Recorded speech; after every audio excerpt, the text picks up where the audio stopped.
কালেকশনের টাকা দিবি না বলে? হ কেন দিমু? আমারে কেউ টাকা দিলে, আমারে কেউ ভিক্ষা দিলে, আপনারে কেন দিমু? কেন দিবি? একদিন আমিও তোর জায়গায় ছিলাম। এই আপনাদের টাকা আমার কাছে কোনো টাকা নেই। এই আরে নিয়ে চল। ওই যাবো, আমি যাবো না। যাবি না? না ভাই আসসালামু আলাইকুম। ভাই ওলাই তো বহুত ঝামেলা করতেছে, ভাই কালেকশনের টাকা পয়সা কিছুই দিব না। কিরে কালেকশনের টাকা দিবি না কে? আমার কাছে কোনো টাকা নেই, আমার সাইডে দেন, আমি কিছু করি নাই। কিছু করিস নাই ঠিক, কিন্তু আমার এলাকায় ভিক্ষা করছিস তো নাকি? আমার ভাগেরটা আমার বুঝাই দিবি না?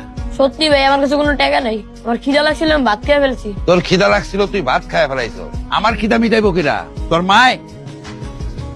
লোক সবসময় নিচের দিকে রাখ। তো ভিক্ষা করার কপাল নিয়ে আইছ এই শামসুল লেগা সারা জীবন মানুষের কাছে হাত পাততে। আল্লাহর দোয়া লাগে ভাই, সাইডে দেন ভাই। আর হইব না ভাই, সাইডে দেন ভাই, আল্লাহর দোয়া লাগে ভাই। শোন, তুই একটা কথা জীবনে বহুত শুনবি, আজকে থেকে অভ্যাস করে ফেলা। আর হইব না ভাই, সাইডে দেন ভাই। ভাই পর থেকে টাকা দেন ভাই, আল্লাহর দোয়া লাগে ভাই, সাইডে দেন। মালিকের টাকা দিই নাই বইলা আমার পাও থেকে এক টুকরা মাংস নিয়ে গেছে। এই দেখ, এখনো মাঝে মধ্যে ব্যথা করে। এই শহরের নিয়মটাই এমন, ভিক্ষা করাও মাগনা না, অনুমতি লাগে। এই জাহাঙ্গীরের কালেকশনের টাকা দেওয়ান লাগে, নাইলে ভয় পাইছিস। কিন্তু শামসু ভাই এখন আর নাই রে। ওই এক টুকরা মাংসের বিনিময়ে পুরা কলজাটাই নিয়ে এনেছি তার। ফকির হইলেও আমার চোখ ছিল সবসময় উপরের দিকে। যাক, তোর ভয় নাই, তুই কামে লাগা যা। লগে তোর সঙ্গবঙ্গ যদি কেউ থাকে তা করেও লাগাই যাবে। যদি ঠিকঠাক মতো কাম করতে পারোস তাহলে আমার অন্য ধান্দায় তোরা লাগাই যাবে। এটা হলে আমার ব্যবসার প্রথম ধাপ। বাড়িতে কে কে আছে? কেউ নাই তাতে কি, আমি আছি।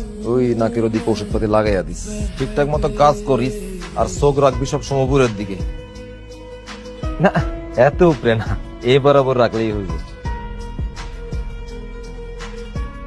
কালেকশনে খুব ঝামেলা হইতেছে, বইলা যাস না। আমি কিন্তু এখনো রাস্তায় নামি। কোন মোড় থেকে ঘন্টায় কত টাকা উঠে এটা আমার জানা আছে।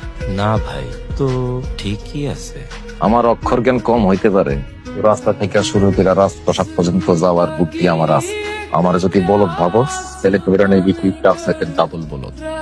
ওই কয়েকশো পোলাপান মিললে আমার লগে বেমানি করতেছে, নাইলে তুই একলা বেমানি করতেছিস। আমি ধরার আগে শুধরে যা, আর মার্কেট থেকে টাকা পয়সা সব কালেকশন করে এলো। বড় একটা দাম আসতেছে। জি স্যার। রহমত, জি চোখ বেশি উপরে তুলিস না। স্যার, আমার প্রমোশনটা 6 মাস তো বলেছিলেন অপেক্ষা করতে, এখন তো 1 বছর হয়ে গেল। তোমার চাকরিটা যে আছে সেজন্য কৃতজ্ঞ হও। আর আমাকে সবার সামনে যা ইচ্ছে তাই বলো, আমি হজম করে নিই। কিন্তু ছোট সাহেবকে তুমি যা ইচ্ছে তাই বলতে পারো। স্যার, উনি তো এমন করতে পারেন না, একজন মেধাহীন উনি পারেন, এটা তোমার বাবার অফিস না, কিন্তু তার বাবার অফিস। সে যা কিছু করতে পারে, আর তুমি তাকে খুশি করে চললে তুমি অনেক দূর যেতে পারো।